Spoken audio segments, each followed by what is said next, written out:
Welcome back to the Paranormal Girl Podcast. I am your host, Kristen. We are continuing our awesome October celebration lineup of guests today with none other than Spooky Bee Paranormal's Hannah Bird. She has been one busy human since we last spoke, so we get to hear about some recent investigations she's been involved with at Cresson Sanatorium and Prison and Greene County Poorhouse. Really interesting evidence and stories you're gonna love. Hannah also joined me after the show to talk about Ouija boards and misconceptions people have about using them. She's collected them for a while now, so it being so close to Halloween, had to take the opportunity to ask her thoughts on the subject. And I also share a fun little story of a troll who didn't like what I had to say about Zozo. Catch our chat over on the Patreon, folks. All right, let's get to our show. Please enjoy my conversation with paranormal investigator Hannah from Spooky Bee Paranormal. I have a very special return guest joining me today. I mentioned it on the last episode, so I hope you all have been really looking forward to this just as much as I have. Please welcome back to the show, Hannah from Spooky Bee Paranormal. Hi, I'm so happy to be back. Yay! Yes, I'm so happy to have you back. I remember our last conversation was just a lot of fun, and afterwards just being like, I gotta have her back on. I gotta get her back. That was definitely some of the most fun I've had on an interview, so I was very excited when you asked me to come back. Yay! Well, I shall try not to disappoint today. My standards are set very low. Don't even worry about it. Okay, we're on Zoom again. I'm noticing a difference of location. Where are you? Did you move? I did not move. I actually just moved my couch from one side of the house to the other. So that was the view you had last time. Oh, okay. Okay. Yeah, I was worried there for a second that you'd gotten rid of some of your Ouija boards. Oh, no. Well. I don't know. Did I have my doll when we talked to you last time? Your doll? My haunted doll. No. What are you talking about? Okay. She's wonderful. I love her. Oh, but I'm nervous. I'm very nervous right now. She's a beautiful soul. And I love her. So this is Abilene. Whoa. Oh, and the doll herself is originally from, it was estimated about the 1930s. Okay. She's very beautiful. She's very sweet. And Abilene is the name of the woman who inhabits her. She was a young woman who lived in the South who passed away from cancer and left behind her 2 little boys.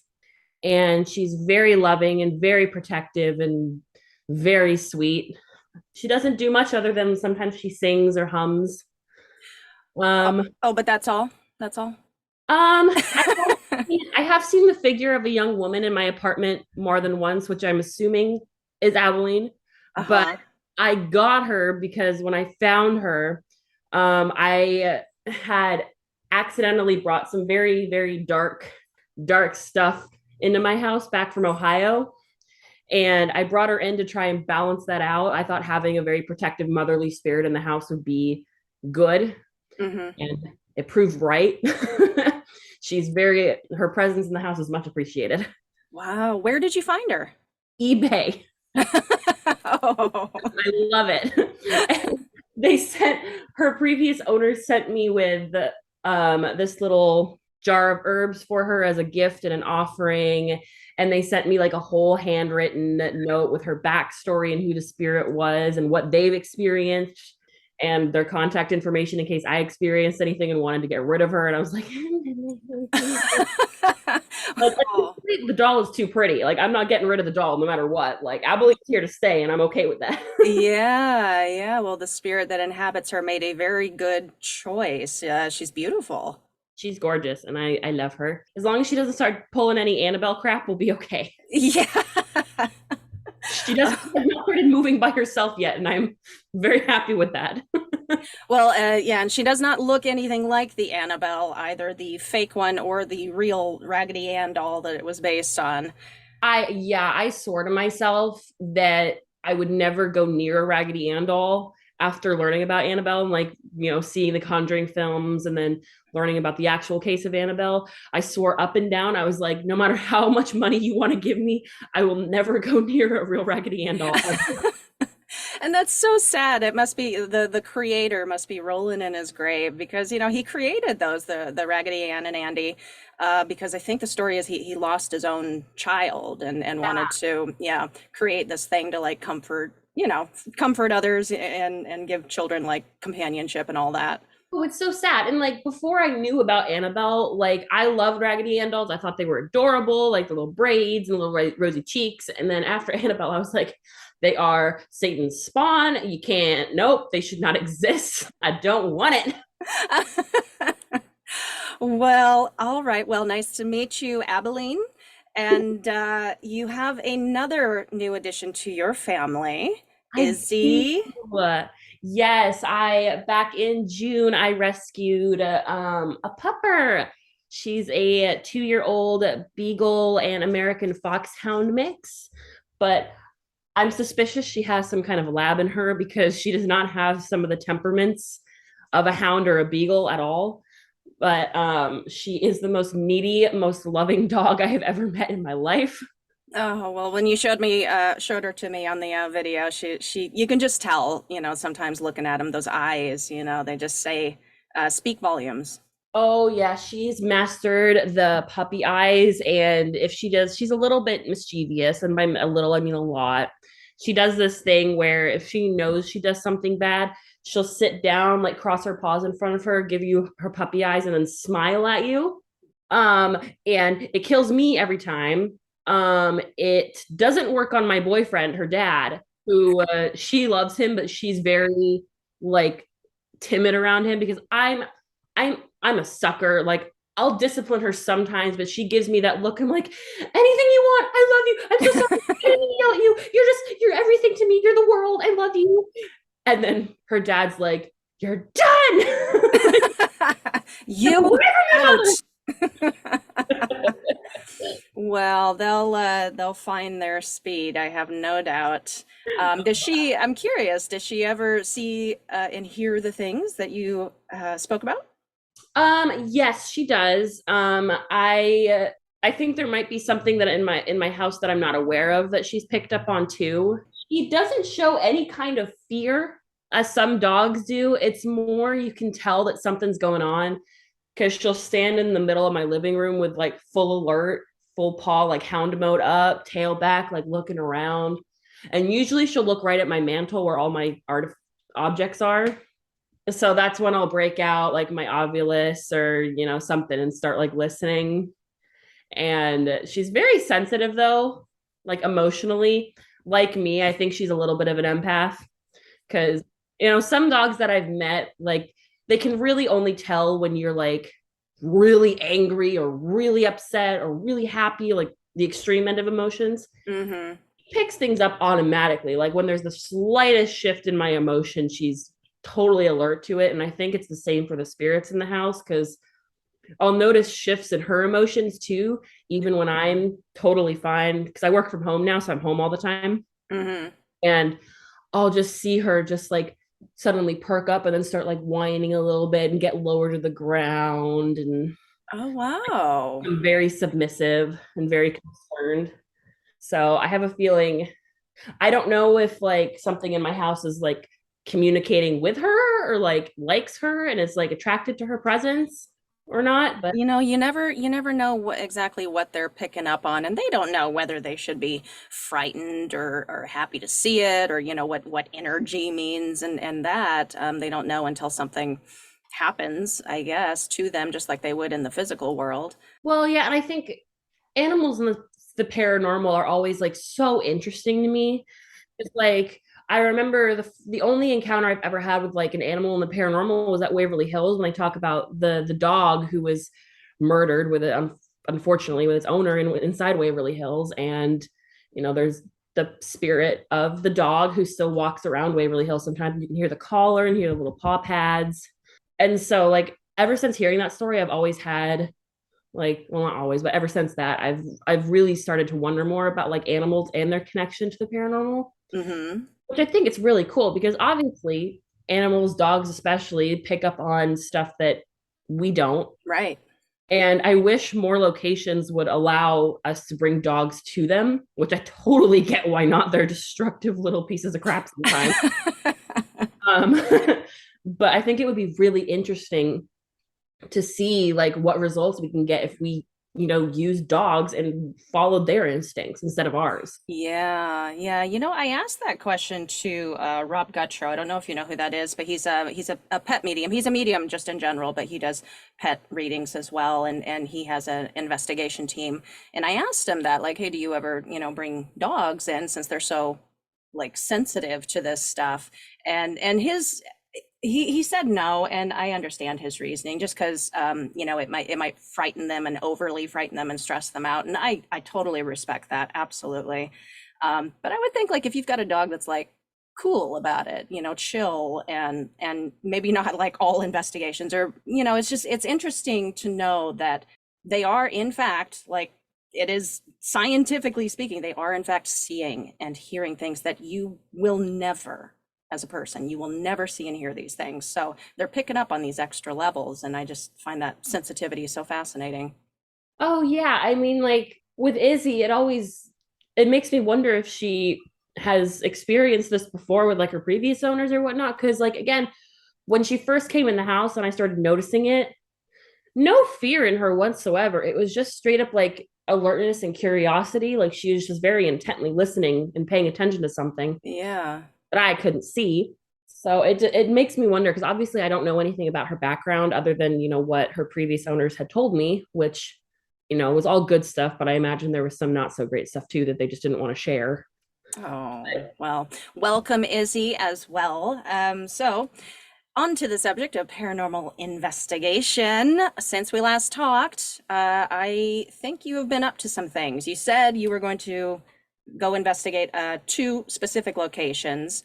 I'd love to hear about those, your experiences there, and if you've done anything else in the interim.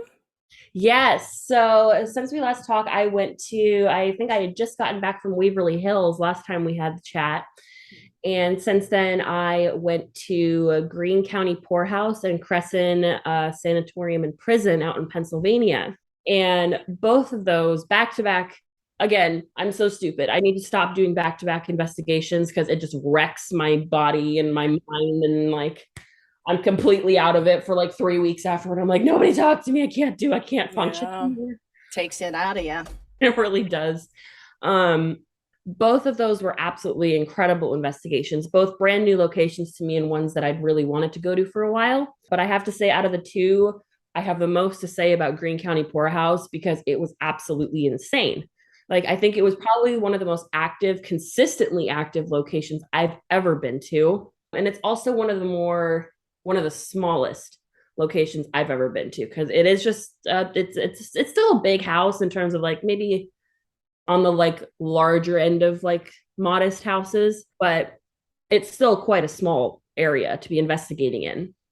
And the very creepy part is in the basement, which is, just has dirt floor, stone walls, very, very, very creepy, very not lovely, and not a place I would want to spend an extended period of time in. There's a room that has iron cuffs in it attached to chains where one of the staff would chain patients to if they were misbehaving as a punishment. Oh my God. What? Yes, it's not pretty. It's something that I fully disagree with. And I always have a harder time investigating places that have a strong connection to mental health and mental health treatment, like poorhouses and lunatic asylums and hospitals and that kind of stuff. Because I have a very deep personal connection to those kind of locations just from my own past. And it's always harder for me to deal with spirits who have been mistreated for their mental health. I was with Charm City Paranormal and Wolf Paranormal, who are both amazing, amazing investigators. I love them both. And we did an Estes session where Mike from Charm City and I both took turns chaining ourselves to the cuffs. And, the others would ask questions. And I, at one point, when I was chained up,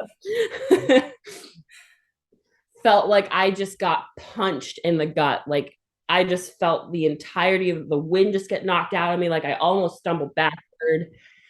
And the whole entire time, I just felt like a sense of just pure fear and pain, emotional pain. Wow. So you were picking up, are you historically, do you usually have like some of those empathic, like that sponge capability? So I've always been very emotionally in tune with other people. And last almost 2 years ago now, when I went to Waverly Hills for the first time, that was my first huge scale investigation that I've ever done. And I didn't really understand what it was to be an empath or what that really entailed in terms of like the paranormal. And I was not prepared for feeling all these feelings that were definitely not mine and I had no control over. And it was very overwhelming because, like, 1 second I'd be fine. I was excited. I was very just having a really good time. And then all of a sudden I was pissed off. I was super aggressive and like super frustrated and angry, like out of the blue, was not my anger whatsoever. And then in another minute, I was shaking and crying and upset and like terrified for my life over nothing. And the one of the guys who I was investigating with at that point, his name was Steve Brott. He pointed out and he was like, "Are you an empath? Like, do you like know what that is?" And I was like, "I know, I don't really know what that means." And he's like, "You should research it a little bit more because I think you might be." And he was right. The more I kind of researched with it, the more I really resonated with it. And then when I started investigating more after that, I really played with that and tried to figure out, like, is there something I could do to like purposefully tap into it? And I haven't figured that out yet, but it's a lot less scary now knowing that. Yeah, yeah. Well, that's got to be so exciting, though, to be able to add something like that that you never really thought about before to your toolbox now as an investigator. It's just extra confirmation. It is. It's really cool. It's also very overwhelming. I think whenever you have like that extra sensor, that extra antenna, it's always kind of like a gift and a curse because, again, it always invites things that you maybe don't want. Yeah, yeah. Izzy, she's messing with the knocking your video over. Get down. Izzy, get down. Well, okay, this is your view now. She desperately wanted to be in the show, so we'll have her. Okay. All right. So what aside from the Estes method and that session that you did, what were some of the other occurrences at the Poorhouse? Yeah. Well, first of all, we were run out of the main house by a bat. You know, the minute the bat came in, it's that house is now. It's not our house. We're not allowed. And on the property, there are cabins that I forget what the exact purpose was, so I don't want to state false information. But while we were waiting for the bat to make its way out of the main house, we decided that we were going to go investigate in some of the cabins. And we had the DR60 with us, we had our REM pods, we had a K2 meter. We didn't have a ton of equipment. So we set up in one of the back cabins and we were like, let's, run the DR60, we'll turn on the REM pod. We were sitting at this table in the corner that had like a bench around it. And we turned on the REM pod and calibrated it. And we were like, let's just let the DR run for a minute. This was one of the craziest EVPs I've ever personally captured. And it was silence. You could hear a little bit of feedback, like chit chat that you couldn't really make out. And then all of a sudden, clear as day, we just heard, "Help me." Whoa. Like Whoa. very like whispered, and like none of us had said anything. And we were like, what the hell? Did you post that anywhere? I feel like I probably did somewhere on my Instagram. Maybe I thought I did and I didn't. I have it. I'll send it to you if I didn't post Oh it. my gosh, yes, I would love to hear it. And then we were like, we gotta like ask questions now because like that's crazy to us. And so we started the recorder again. We were like, who are you? Like, who needs help? Like, do you have a name? Like, what's going on? And we heard again, it was like, "Help me." And then, "I'm Ed." And then at this point, our REM pod started going off like crazy. And we were all far enough away where we weren't setting it off. Right. And I forget if it was Mike or Wolf Paranormal who said it, but they were like, "Okay, if you're here, light up the REM pod, blue for no, purple for yes." And immediately the lights turned purple. Okay. Yes, this is just like one thing after another after another. Okay. I'm not a huge fan of REM pods because I think that there's just it's just a motion sensor. I think there are so many better motion sensors out there, but I had honestly never thought to use it like that before because there are different colors that it lights up the closer you get to it. Yeah.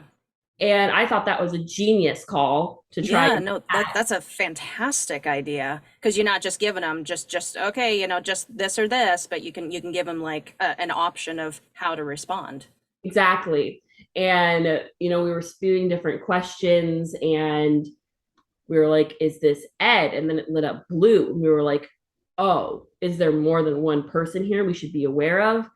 And, it starts lighting up different colors and then it settles on purple again. And so we were like, what the heck is happening? Because like none of us had ever seen REM pod activity like this before, ever. Right, right. I don't think I've heard of any other like this. Yeah, and then I think again, like Mike and Wolf Paranormal come Ethan is his name, coming up with all the genius ideas. We were watching the REM pod because after a while it just started like lighting up again and again and like shutting off and lighting up again, shutting off and lighting up again. And then Ethan goes, it kind of like it looks like Morse code, doesn't it? Oh, interesting. Okay. Another genius idea. Like, too bad none of us like knew anything about Morse code because I would have loved to test that theory because there are so many, equipment pieces like that in the paranormal. And I've never heard anybody offer that kind of idea of like, well, what if the spirit is trying to communicate with, with us using Morse code? Did she just hear that? So I'm staying calm, but sometimes I get some spiders and they're big. Yeah, the fun of living in Washington State again. Y'all got some big ass spiders here. Oh yeah, we do. Just the other morning I woke up and there was a fat one probably about like this big right Woo! in my hallway, right where I needed to walk. And naturally instead of staying calm, I just started throwing everything I had in reach.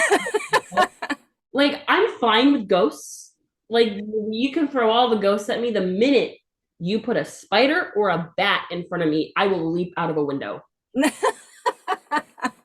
You know, I like bats. I mean, I like the distance between myself and them, but they're really cute. Like they're very cuddly, loving little creatures. I know, I see your face. I know. Oh no, that's not the reason why. They are adorable, but every time I have run into a bat, it has woke up and chose violence and like come right at me. Like at Green County, when we were run out of the cabin like pretty much right after the last story I told you because this bat came and it was like circling the table coming at all of us.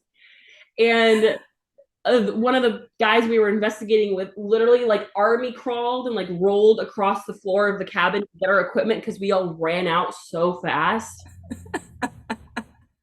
Oh. And then at Weebly Hills, when I was in the main hallway going towards the lobby past the morgue, I got hit in the face by a bat. Oh, right in the face. Oh, it was so scary. It was scary. Oh my gosh. Well, I could imagine one of my sisters when I was growing up, I remember this story and yeah, she's never forgotten it as you'll be able to imagine. She was sleeping and a bat came in the window and she used to have this long tousled hair and it got in the hair and stuck. And they had to like cut her hair to get it out. It was terrible. No. Terrible. All the spooky things this October. That's what we're talking about.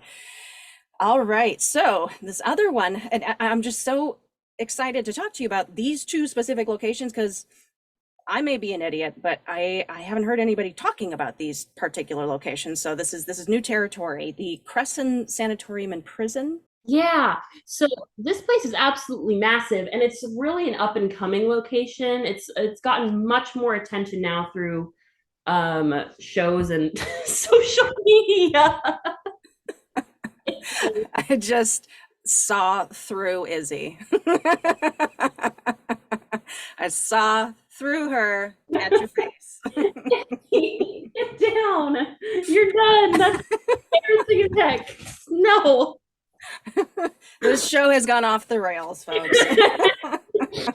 But So it's a fairly newer location in terms of gaining popularity in the paranormal community.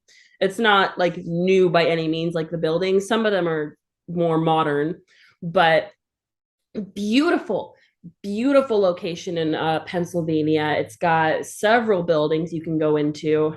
You have access to the jail cells, the medical wards, the chapel is absolutely stunning. We got unlucky because the minute we got there back in May, it hit a thunderstorm. So we were all drenched because there's quite a long distance to walk. Yeah, I was admiring a picture that you took of the whole building and the nasty storm clouds overhead. Just very atmospheric. Love it. Yes. I mean, I was very excited because I was one of the only ones who hadn't been to Cresson at that point. It was like me and two others who hadn't been, and we did a private overnight investigation. It was amazing. It was surprisingly active. There were, certain buildings that didn't have much activity, certain buildings that did, but like one of the standout moments for me was we were walking down the hill towards base camp and we heard a slam, like banging metal against metal that like echoed. Like we were quite far away from the building that we heard it from. And we were like, yo, what was that? So we all turned around and went back and we were like looking, trying to find the source of the noise. And leading into like the prison guard station, I don't know what you would call it. Prison guard station? Sure. Yeah. That, we'll go with that. There is a massive metal door with like a grate covering it. And if you slam it, it was the exact noise that we had heard. And it was windy, but it was by no means windy enough to move the door that strong by itself. And so one of our friends stayed in the building and we all started walking away and we'd yell at him like, slam the door. And he would slam it to see if we could replicate the same sound. And it was the same sound like over and over again. And it was like, what the heck moved that heavy metal door hard enough to slam it that loudly? Yeah. Were you able to capture any of that on film or audio? I didn't, but I'm pretty sure one of my friends must have. Like we had a lot of people filming that night. I was just an idiot and didn't have my camera rolling at that point. Always miss that window. Yeah. It's so far and few that I get like the good pieces of evidence on camera because like the minute I'm like, all right, nothing's happening. My phone's about to die. I'm going to shut it off, put it on the charger. Something happens and I'm like, you know what? At this point, I think they do it on purpose. Yeah. They're toying with you, girl. It makes me mad. But I think honestly, just my favorite thing about Cresson was just the variety of buildings that you had and the amount of stuff you could do. And we were in one of the cell block buildings. How the cell blocks work is they have a main floor where there's like tables and benches where prisoners could come and sit and eat food and hang out. And then two levels of cells. And we were all on the main floor, kind of spread out, just listening. And we kept seeing this like very dark shadow up in the corner of one of the jail cells. And we all saw it, but none of us could figure out like if we were seeing like a shadow person or just like a reflection. And so one of our friends went up there by himself and he immediately felt like something grabbed him on the shoulder. Ooh. And so he was like, okay, done, not doing that again. And so me and another person went up and we were standing there. Nothing was really happening to us. And then naturally they decided to leave us alone. Mm-hmm. And so they just ran and left us alone. It was so great. It was so fun. I had so much fun with that. We knew because like they were stalling, trying to get us to stay put because we were like, no, we're going to come down. And they were like, no, stay up there a little bit longer. And then I looked at my friend and I was like, their voices are getting further away. And he's like, yep, they're moving. Let's go. And I was like, so rude. Like it was getting dark too. So we couldn't like see like 2 feet in front of our faces either. We were like, I don't want it. Yeah, it was not fun at all. But that was like such a chaotic and such a fun weekend. Like even I think we had Greene County Poorhouse until like 4 a.m. and by like 2, my group was like done. We were like, there's been so much activity. Like, it was one of those investigations where you ended early just because you're so satisfied with everything you caught. It's like I have a far and few of those investigations, but that night we were like, this is it. Like, this was great. Like, let's go home and get more than 2 hours of sleep. Now, with all the like evidence that you capture at these locations, do you where do you post it? Are you on YouTube? Is that like your main, like where you share all of this?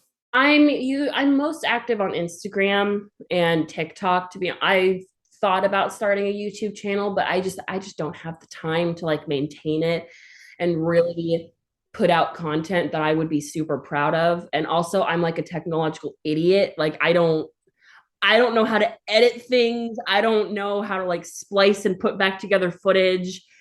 I guarantee you anything that I would put out, I'd have to have like a 10-minute apology video, like following it to be like, I really didn't know what I was doing. Please don't be mad at me. Like, Oh, no, I'm sure it wouldn't be that bad. But I am convinced every paranormal team should yeah, invest some time into looking for like an editor. Yeah, somebody who can just take all of your stuff and make it pretty and presentable and all of that. Because that's, you know what, that's half the battle of getting people to watch your stuff is it's got to look nice. It's got to look good and presentable and cinematic. it does. And like, I've toyed with the idea of like really starting a brand with this, but to be honest, like I've seen kind of what happens when brands blow up, and it's like I don't want to feel like I have that obligation Oh, okay. Okay. because I love doing the paranormal just for fun. Yeah. And it's like I love being able to contribute when I can, but I don't ever want to feel like I have an obligation that then turns into, oh no, I'm not getting enough content on this investigation. Do I need to start like embellishing or dramatizing or possibly faking evidence so people will still watch my stuff? Right, right. And that, you know, that's a big leap that I think in this world specifically, paranormal investigators, or if they have a team, something like that, they really have to consider, like, if you're thinking ahead and you do see yourself doing this in the future, and maybe this is all that you want to do, you want to make money from this, you want this to be your career, like at some point, you're going to have to make that leap, make that decision to, I'm all in. This is all that I do. My world revolves around this. Yeah, and hopefully, fingers crossed, you don't ever have to fake evidence. And you know, we know they do it on the shows, like yeah, Absolutely. yeah. But it's like I feel like when it comes to like where I stand like morally with the paranormal, I would rather have no evidence at all and tell my authentic experience and paint an actual picture of what it is like to investigate in the paranormal community Yeah. than have no evidence and have several thousand viewers or potentially millions of viewers who will get frustrated and upset if I post a video with no evidence explaining that no, you don't always get evidence when you investigate, and that's okay because spirits don't run on your schedule, you run on theirs. And whether they decide to show themselves to you in one way or another is on them, it's not on you. Yeah, they're not going to perform on command for you. They don't do tricks for you. Yeah, and you just have to kind of go with it, and what if they want to communicate, what they want to give you, that's what you get. But I do appreciate you wanting to do this because of the passion of it. Like that's because that can get kind of left by the wayside too. The longer and longer you do it, people start doing it for the wrong reasons. And it's like, no, just, you know, whenever you lose motivation, whenever you lose excitement about it, just take it back to why you started in the first place. Yeah, I mean, recently I took a bigger step back from the paranormal community because I wanted to focus more, on local things and local paranormal stuff and like really keep it closer to home because with all the traveling and all the money I was putting into it, and unfortunately, you meet some not great people in the paranormal community who don't treat you the best and end up really making you lose your spark a lot. You have to make a lot of changes. Yeah, yeah. Are you talking about para unity or the lack thereof, or is it something specific? It's more something specific. I never really paid a whole bunch of attention to the drama surrounding para unity and whatnot.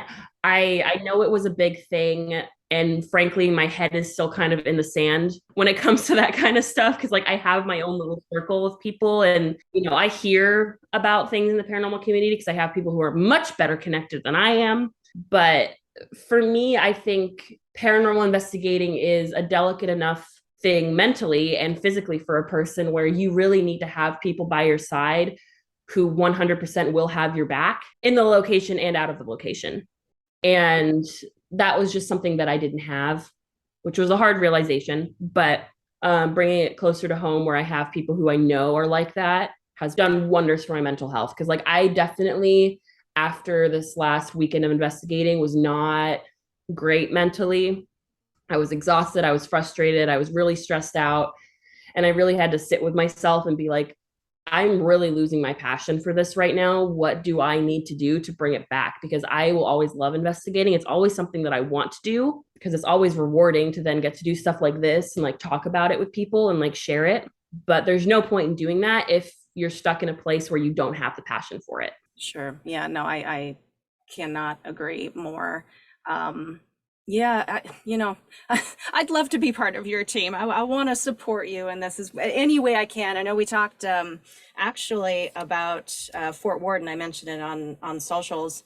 Yeah. You were like, I'm down. And I was like, yes, that would be so cool to have a team to go to that. I don't know if that's going to happen this month. Honestly, like I was telling you before recording, if one more thing is added to the plate, I'm done. I'm done. But speaking of Fort Warden, I mean, since we're both here in Washington now, Washington State, what locations would you recommend just from personal experience? Oh my gosh, there's so many good ones. And I feel like Washington is one of those like states that doesn't get a lot of paranormal attention because you have states like West Virginia and New York and Ohio that have massive locations. We have some massive locations too that you should definitely investigate and check out. The biggest one that I always tell people about is St. Ignatius Hospital in Colfax, Washington. I'll be going there next month, actually. Really? Let me buy you some coffee that is in the next town over. Where you're in Pullman? Pullman, yeah, yep. I'm in the Palouse. Yeah. I've been there. I've been to the St. Ignatius. It's creepy. It's amazing. I've been there several times now, and I'm actually taking my boyfriend and our mutual friends on their first ever ghost hunt there next month. Oh, wow. And I just know it's going to be the funniest. It's more purely for my entertainment because I've investigated there so much now. I just really want to see them like lose their minds. Mm-hmm. And like, because they're all very macho guys and who've never been on a ghost hunt before, and I love them all to death. But I was like, I know one of you is either going to pee your pants, run out of the building, or cry like a little girl, and I'm very excited to see that. Now, what have you captured at St. Ignatius? So I've had a couple of experiences at St. Ignatius, and if you're looking for another person to talk to about St. Ignatius who's a lot more knowledgeable than I am, her name is Elizabeth. She goes by Elizabeth Paranormal on Instagram. She's a great friend of mine. She grew up in the area, so she grew up going to St. Ignatius and investigating there, and she's wonderful. But the spirits at English, my God. I talk really fast when I get excited about something, and I really stop doing that. Same. But the spirits at St. Ignatius can be very active and very not nice sometimes. Like, pardon my French, but the first time I ever went to St. Ignatius, I was in the nuns' quarters because it was run by the Sisters of Charity when it first opened. And the nuns lived at the hospital, and they had their own quarters at the very top floor. Very creepy, very not nice. Don't like that place at all. And I first went up there doing a walkthrough, no equipment, no nothing, just listening and getting a feel for the building. The minute I stepped into the nuns' quarters, and it was August, so I was wearing a tank top and jeans, and all of my tattoos were on display. And I just hear a disembodied voice, clear as day, go, "She's a whore."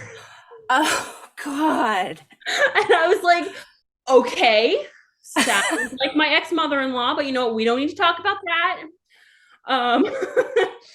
But it was the craziest experience because, like, that was the first time I'd ever heard a disembodied voice like that clearly before too. Yeah. And so I was like, we don't like that at all. And then I ended up doing an Estes session up there later that night with my friend Mike and another guy who was investigating with us. And that is actually on my Instagram, at least clips of it are. And that is honestly like one of the most reactive, I guess is the word for it, places that I can pin down in the hospital. And then there's a lot of shadow figures that you see. Ooh. Some of these shadow figures are just not nice. Like I was chased down a hallway by one last year, and it came right out of a room at the end of the hall and charged me. And I was like, yo, unprovoked, I'm just trying to walk here. Like, just let me go to the bathroom, please. I'm just trying to find my way out of here. And then one of like the most known spirits in the hospital, her name is Rose. And she was a schizophrenic patient who lived at the hospital, and she had a habit of talking to her finger like it was her friend. It was really sad because at one point her meds stopped working, so she had to be moved to the violent patients ward, even though she herself was not inherently violent, which is just unfortunately how it worked back then. Yeah. And back then was not entirely that long ago, so I shouldn't be saying back then. Back in the day, like yesterday? Back in the day, like the 1960s. But she has been known to make herself known by name on digital recorders and spirit boxes and ovuluses. And last time I was there, which was just back in August, I think, they actually had gowns, original hospital gowns from when the hospital was still, in operation. And so we were wearing them, and we were sitting in Rose's room, and that apparently did not make her happy, because when we were under Esther session, me and Elizabeth, we kept getting responses like, take it off, or that's insulting, or don't like, rude. So we figured that obviously we were not trying to like make a mockery of Rose being in this hospital. We were trying to use the gowns as like trigger objects. Yep. Clearly it worked, but like not in the way we were intending. And I felt really bad because like I never want to disrespect or negatively trigger any spirit whatsoever. Because especially if like maybe they don't even know they're dead, and then you're triggering them with these objects that make them like really confused or frustrated or upset. Right. It's really disrespectful, and like you don't want to do that. You want to enter like every location that you go to with respect for its residents and its history. And I felt really bad after that because that was not the response we were trying to get. Oh, yeah. It's not like you were, brought in like finger puppets for her. Here you go. Here's a gift. Yeah, no, would never do that. You gotta leave a beer for Rose while you're there. There's a TV in her room that you gotta leave an empty beer can on her for. Oh, no kidding. I forgot to do that last time, and so did Elizabeth, and we both felt really bad about that. We were making all kinds of mistakes on Rose's end last time we were there, and make up for it. Well, on that location, you hear all kinds of like kind of crazy stories that are probably so exaggerated just over the years or whatever. I've heard some interesting ones about that. They've got a little crematorium out like back. It's across the way in like the little exit door that's like in the hill, or I can't remember exactly. It's like in a hill or in a wall, and the little smoke stack thing going on over there. Have you interacted with that at all? Done anything over there? I actually haven't. I've heard the stories from people. The most interaction I've got from there was we had a crackhead hiding in the bushes one night watching us investigate. So that's always fun to stumble across. Sure. Nothing paranormal about that, but definitely unsettling for sure. I don't know how much I believe about those stories. I will always take any story that is told to me or I've heard at face value until proven otherwise, which obviously you can't really prove or disprove anything in the paranormal because everyone has, not everyone, but almost always your experience is going to be different in some way. But I think a lot of it is probably just residual energy from the hospital because it's in such close proximity. Because in terms of like deaths at the hospital, like there's been no, and I know this is disappointing for a lot of people to hear, there's been no like fantastic murders or spectacular mysterious deaths. Most, if not all deaths were patients at the hospital, and there's a very real logical reason behind it. I personally think a lot of the reason there's so much hauntings happening there is just the pain that the patients experienced while they were alive there. I would like to think that any negativity there is just a manifestation of that pain and frustration that the patients felt while they were alive, and is not a manifestation of that patient themselves. Yeah, yeah. Well, and I think that yeah, there can still be, that heaviness and that energy and stuff. Like what you were saying last time, was, what kinds of locations can you always count on to have activity? And you said hospitals. And Mhm. that's exactly why, because even if there's no fantastical murders or somebody didn't hang themselves or something, just dramatic like that, these places seem to just hang on to that ever present, yeah, like pain and anger of the patients that sometimes spent their last days there. Well, yeah, and I also think like, I know I talked a little bit about this last time, but like how much Hollywood has changed the paranormal community. I think there's now an unspoken expectation, especially for a lot of newer investigators, Hmm. that if a place is going to be haunted, it has to have some fantastical backstory or terrifying backstory to it, Right. which is not true. And I know it's really disappointing for a lot of people to hear that. Whereas, like with St. Ignatius, it's like, yeah, people died here.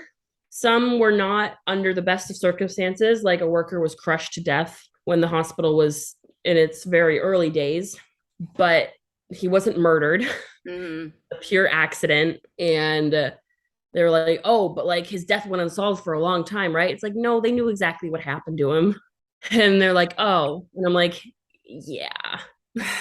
Yeah, yeah, that sucks. So yeah, always kind of dig in for the okay, but yeah, what really, where's the drama? Give me the juice here. And it's like, oh, I think you're doing it for the wrong reasons. Like investigate the paranormal for answers and because you're curious and you're passionate. Do it for that. I mean, and I think like there's something to be said about those kind of locations where they do have fantastical and mysterious, tragic deaths. Like West Virginia Penitentiary, some of those deaths were like absolutely horrific. Like there was an inmate who was cooked alive in a pot in the kitchen during a riot. And I think like locations like that like set a tone for a lot of investigators because like those are the ones that you always hear about in like the paranormal shows and online. If you go looking for it, those are always going to be the locations that pop up first because they're the most interesting to read about. And I think a lot of locations like St. Ignatius fall through the cracks because of that.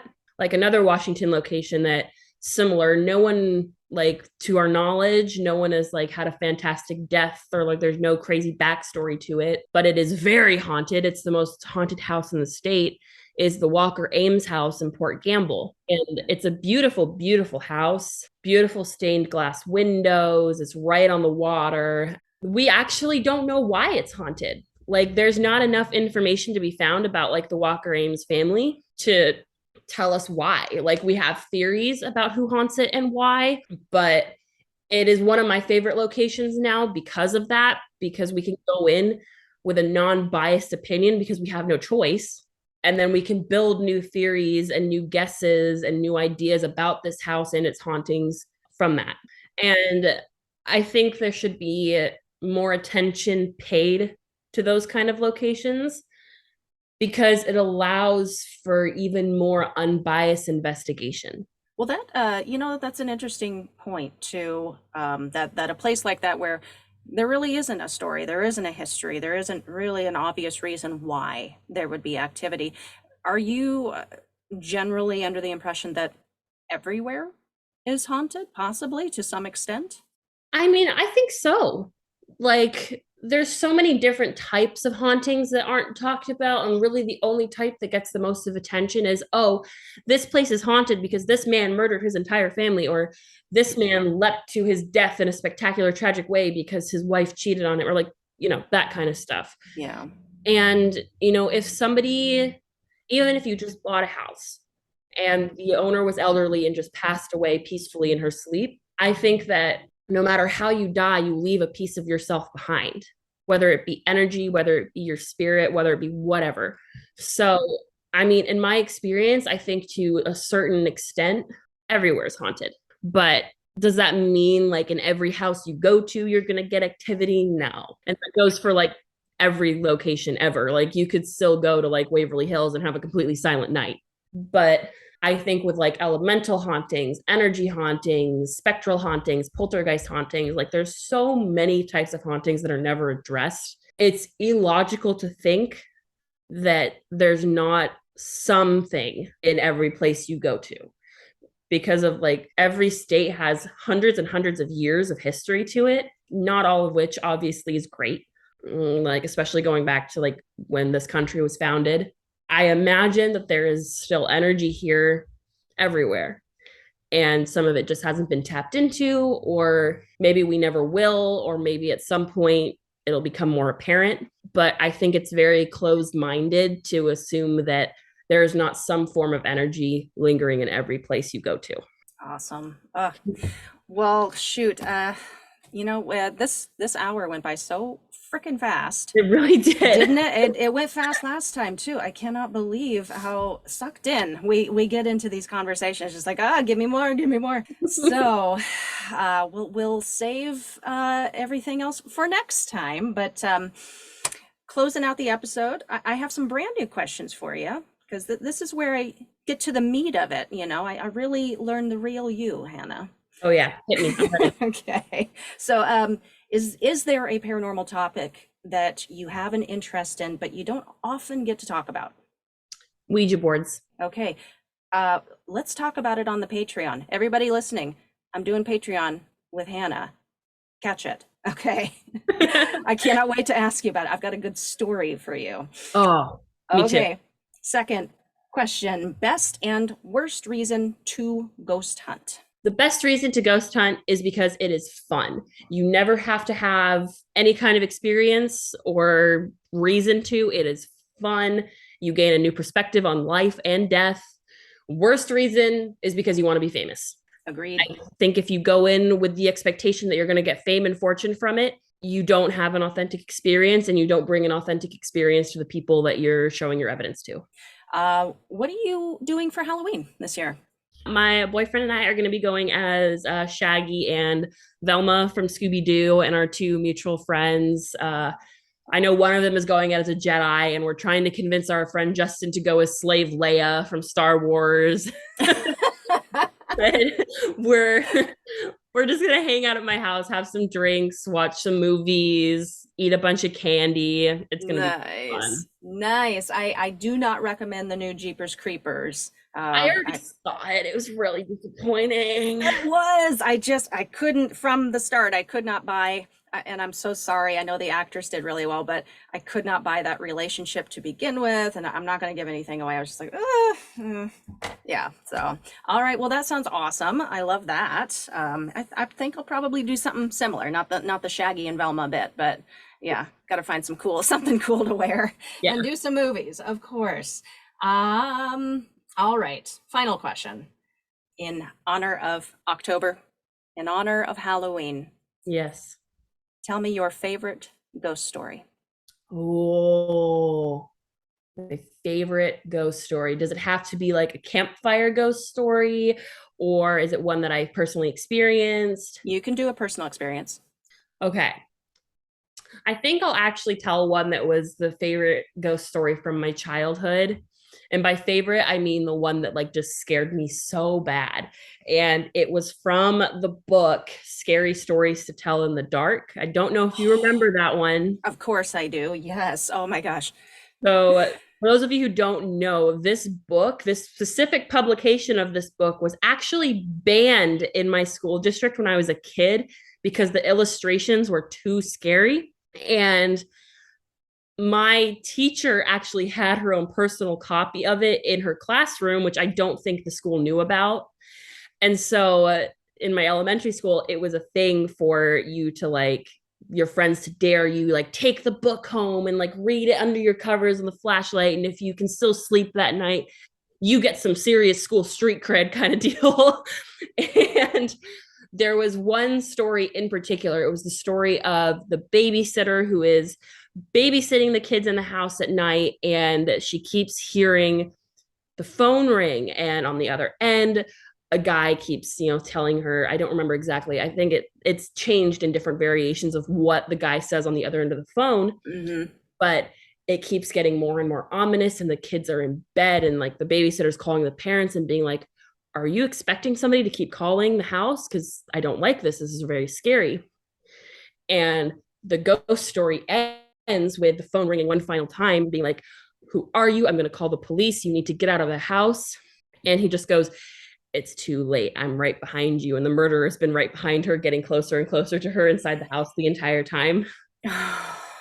Oh. I don't remember that specific story, but that sounds so familiar. Those it was a series of books. It was are we talking about the one, okay, with the head that's like on the hill with the red nose? Yep. Terrifying. And it was either that one or the story of the green ribbon. Whereas the woman, she's a very beautiful young woman who always wears a green ribbon around her neck. And she falls in love with a man, and he's never seen her without the green ribbon, and he's like, on our wedding night, like, please just let me take the ribbon off of your neck. And she's like, no, whatever you do, if you love me, you will not take off this green ribbon. And she sleeps with it, she showers with it, she does everything with it on her neck. And one night while she's asleep, he rolls over and he finally can't take it anymore. It's driving him nuts. It's caused so much strain in their marriage. He takes off the green ribbon and her head falls off. I know I shouldn't laugh about that. I can't get over the fact that it was a kid's book. It was like, you really let us 90s kids read this stuff and like really expected us not to have emotional damage from it. Girl, the generation that we grew up in, like the emotional damage and the trauma inflicted on us by all of the books and the movies and the cartoons, and I'm still dealing with that crap. Oh, I know. Like we had what was it? Like Nick at Night had that show. It was like so stupid scary. What was it called? It was like, Are You Afraid of the Dark? Are You Afraid of the Dark? Yeah, I watched it. We had Goosebumps. We had What's New, Scooby-Doo. We had, oh God. Well, I think that is a great way to wrap up our segment together. That was wonderful. Thank you. I appreciate the stories. Of course. And the reminder. I need to go take my Prozac now. All right. So for the end here, where would you like people to follow you? You can find me most active on Instagram and TikTok, which is suchaspooky_B for both socials. I have, like I stated, my next investigation will be at St. Ignatius on November 19th. So keep an eye out for that. I'll definitely be going live, and I'll definitely be posting photos and videos from that. Awesome. All right. And do you have a piece of advice you would like to leave with us?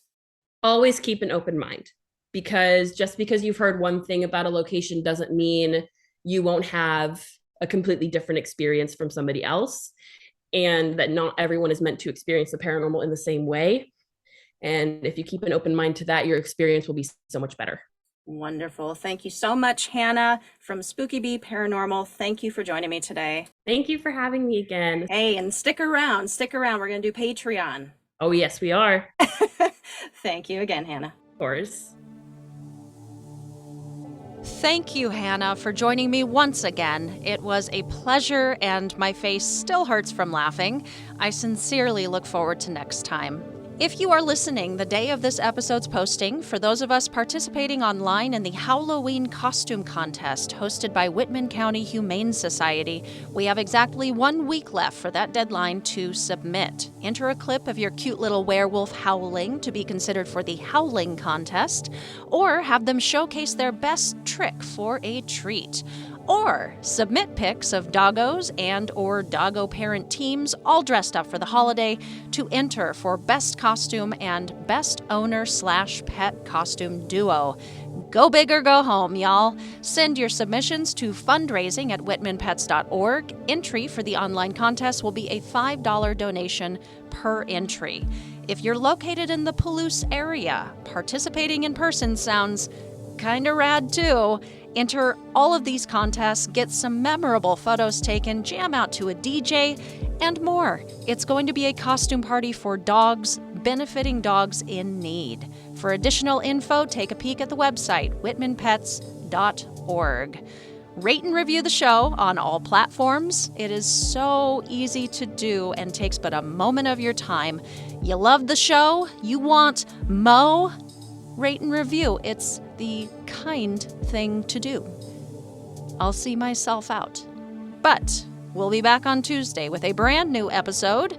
Until next time, stay safe, keep the nightlight on, and sleep with one eye open.